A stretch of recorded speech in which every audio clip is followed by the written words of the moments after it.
Hi, Bill. Hi, Cory. Good to meet you. Nice to meet you, too. Thanks for coming over to my office to talk about your new book, Expiration Day. So I read this book in a very early galley. Tor, our mutual publisher, printed a copy and posted it to me for a quote and for a review, and it was really impressive.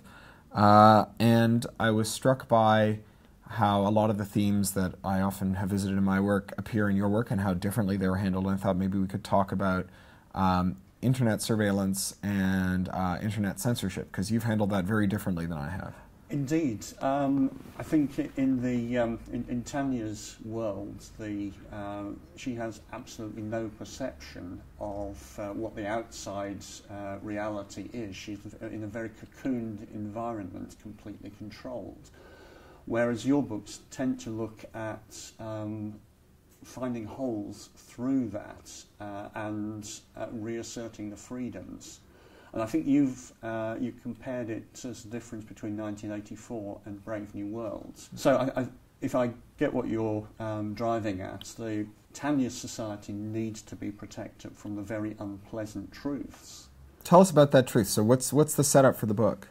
Okay, well, I found that out of nowhere I got the idea all of kids are robots, except for just a few. So what were the situations where that might have come across, and move quite quickly into a kind of post-apocalypse in which the thing which kills humanity is just completely unexplained fall in the birth rate. So I was interested in the different ways that you and I have approached authoritarianism in the book. So, and I think there may be a sort of either side of the Atlantic divide there. It was funny, I was at a meeting a little while ago and talking about internet freedom, and a person who had an accent like mine turned around and said, well, maybe someone coming from a litigious society like yours. And I said, I'm Canadian. And he said, oh, well, so am I, but you're talking like an American. So taking the role of ersatz American here, my character's struggle is largely defined as resisting authority so they can get on with coping with the disaster, and your character's struggle is largely characterized by knuckling under to authority but really worrying a lot about the disaster. And I think that maybe the difference between our works is that I'm far more worried about not about the idea that we might fail as a species, but that the idea that we might fail badly as opposed to gracefully.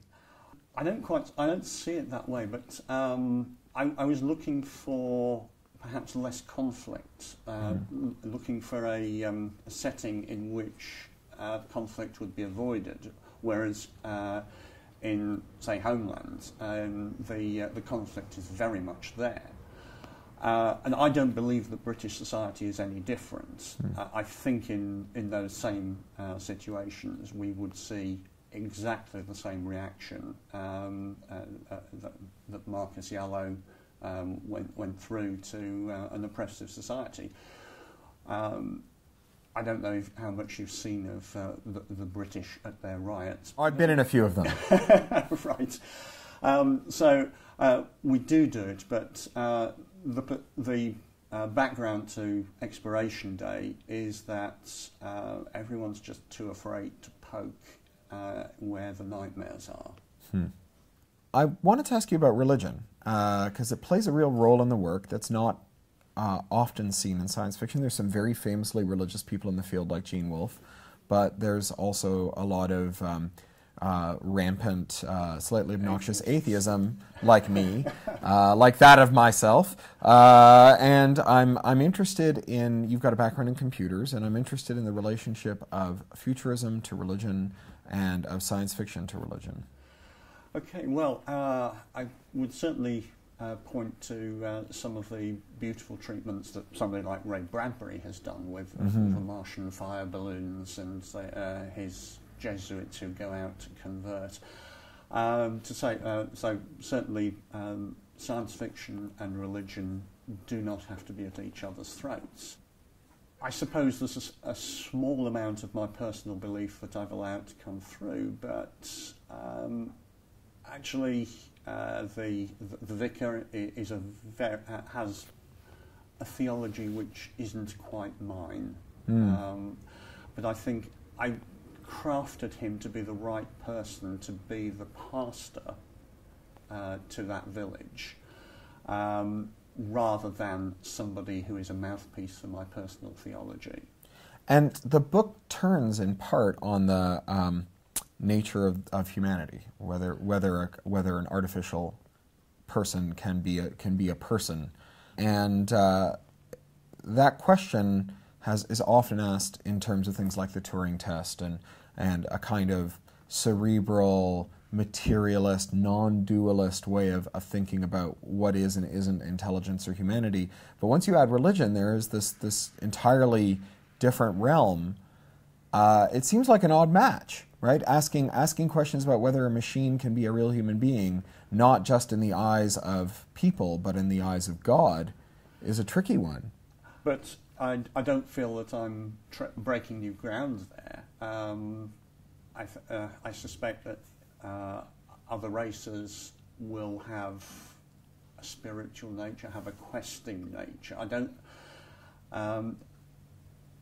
I suspect that that's part of what species do. It's part of the hunger for something bigger than yourself, a striving to find your place in the universe, and creators are an obvious thing to come up with, because I can't build the universe. Although you did in a book, right? I guess that's the curse of the author, that we feel that we can create universes. The universe that I've created is a possible but perhaps quite unlikely one. Some of the ones that you've created in your works are possible and slightly more likely, but scary in their own way. Yeah, I don't ever feel like I'm doing anything predictive. I think that I am always explicitly engaged in allegory. William Gibson calls it predicting the present.